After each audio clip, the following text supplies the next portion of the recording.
नमस्कार दोस्तों, स्वागत है आप सभी का आपके अपने YouTube channel all exam guide गुरु पर। दोस्तों आप देख रहे हैं फ्री वीडियो।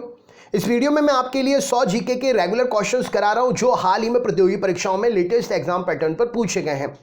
फ्री वीडियो है, पूरा देखिए। मैं रोज सुबह 8 बजे से जीके की लाइव क्लास लेता हूं चैनल पर, तो आप मुझसे रोज फ्री लाइव पढ़ने के लिए भी जीके की जुड़ सकते हैं चैनल पर। इसके लिए चैनल को सब्सक्राइब कर लीजिए, बेल आइकन ऑन करके ऑल वाला नोटिफिकेशन ऑन कर लीजिए और अपने दोस्तों को भी जरूर शेयर करिएगा। तो वीडियो अच्छा लगे तो लाइक जरूर करिएगा।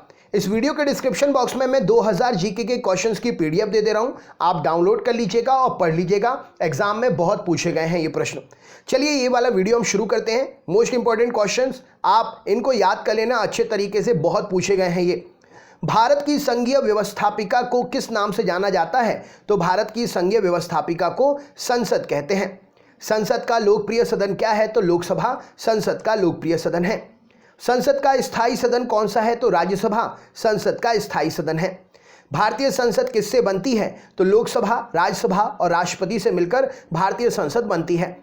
भारत की सरकार की संसदीय प्रणाली कहां से ग्रहण की गई है? तो ब्रिटिश संविधान से संसदीय प्रणाली ग्रहण की गई है। किसने कहा था संसदीय लोकतंत्र का अर्थ एक व्यक्ति और एक मत है? तो भीमराव अंबेडकर ने कहा था कि संसदीय लोकतंत्र का अर्थ है एक व्यक्ति और एक मत। संसद का निम्न सदन क्या कहलाता है? तो लोकसभा कहलाता है संसद का निम्न सदन। संसद का उच्च सदन कौन सा कहलाता है? तो राज्यसभा संसद का उच्च सदन कहलाता है। संसद के किस सदस्य को गैर सरकारी सदस्य कहा जाता है? तो मंत्रियों के अतिरिक्त अन्य सभी सदस्यों को गैर सरकारी सदस्य कहा जाता है। कौन सा एक प्रावधान भारतीय संविधान के अंतर्गत संसद के सदस्यों को विशेष अधिकार तथा उन्मुक्तियों को निर्धारित करता है? तो ये सारी चीजें अनुच्छेद 105 में दी गई हैं। राइट आंसर है। लोकसभा के चुनाव में किस प्रकार की चुनाव प्रणाली अपनाई जाती है? तो प्रादेशिक प्रतिनिधित्व प्रणाली अपनाई जाती है। किसके चुनाव के लिए एकल हस्तांतरणीय मत व्यवस्था अपनाई जाती है? तो राज्यसभा, राष्ट्रपति, राज्य विधान परिषद, इन सभी के चुनाव के लिए एकल हस्तांतरणीय मत व्यवस्था अपनाई जाती है। संसद के किसी सदस्य की सदस्यता तब समाप्त हो जाती है यदि वह बिना सदन को सूचित किए कितने दिन अनुपस्थित रहता है? तो 60 दिन अनुपस्थित रहता है। कौन सा संविधान संशोधन अधिनियम संसद सदस्यों को विधानसभा सदस्यों की अयोग्यता से संबंधित है? तो 52वां संविधान संशोधन संसद सदस्यों और विधानसभा सदस्यों के अयोग्यता से संबंधित है। संसदों की अयोग्यता संबंधी विवादों का फैसला कौन करता है? तो चुनाव आयोग से परामर्श लेकर राष्ट्रपति करता है। सांसदों के वेतन का निर्णय कौन करता है? तो संसद सांसदों के वेतन का निर्णय करती है।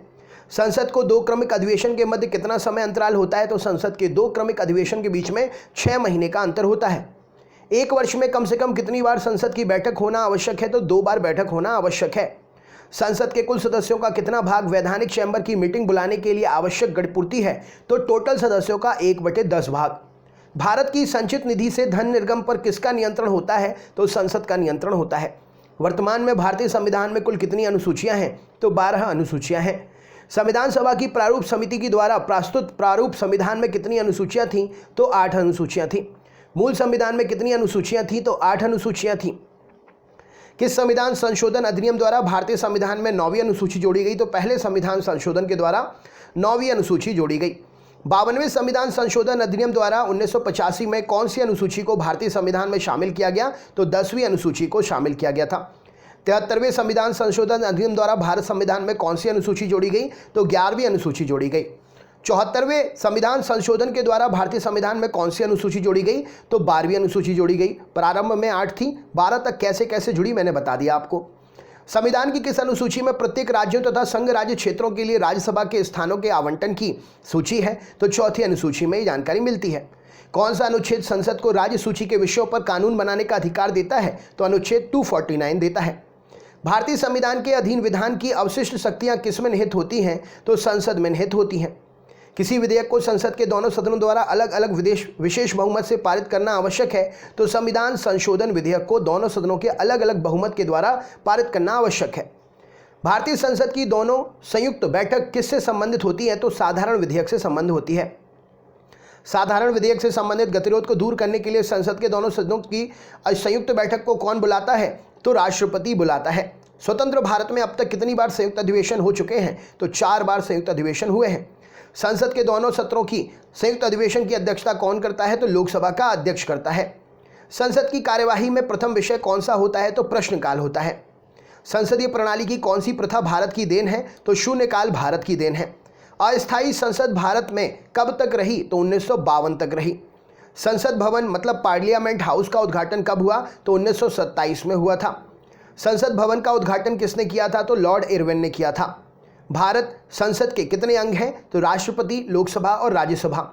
भारतीय संविधान के किस अनुच्छेद में कहा गया है कि संघ के लिए एक संसद होगी जो राष्ट्रपति और दोनों सदनों से मिलकर बनेगी? तो 79 अनुच्छेद में कहा गया है। भारत क्या है? तो राज्यों का एक संघ है। भारतीय संविधान के किस अनुच्छेद में यह घोषणा की गई है कि इंडिया अर्थात भारत है? तो अनुच्छेद 1 में कहा गया है। आंध्र प्रदेश एक भाषाई राज्य के रूप में गठित किया गया कब? तो 1953 को। भारतीय संघ के किसी भी राज्य को सम्मिलित करने का अधिकार किसे है? तो संसद के द्वारा कानून पारित करके। किसी भी राज्य के नाम में परिवर्तन करने का अधिकार किसे है? तो संसद को है। नए राज्यों के गठन और सीमा परिवर्तन करने का अधिकार किसको है? तो ये भी संसद को है। 500 से अधिक रजवाड़ों मतलब देशी रियासतों को भारत में विलीन करने के लिए उत्तरदायी कौन था? तो सरदार वल्लभ भाई पटेल जी थे। मूल संविधान में राज्यों को कितने वर्गों में रखा गया था? तो 4 वर्गों में रखा गया था। मूल संविधान में राज्यों की संख्या कितनी थी? तो 19 राज्य थे। भाषाई आधार पर राज्यों का पुनर्गठन किस वर्ष हुआ? तो 1956 को हुआ। भाषाई आधार पर पहला राज्य कौन बना? तो आंध्र प्रदेश भाषाई आधार पर भारत का पहला राज्य बना। राज्य पुनर्गठन आयोग का गठन किस वर्ष किया गया? तो 1953 में किया गया। राज्य पुनर्गठन अधिनियम कब पारित किया गया? तो 1956 में पारित किया गया।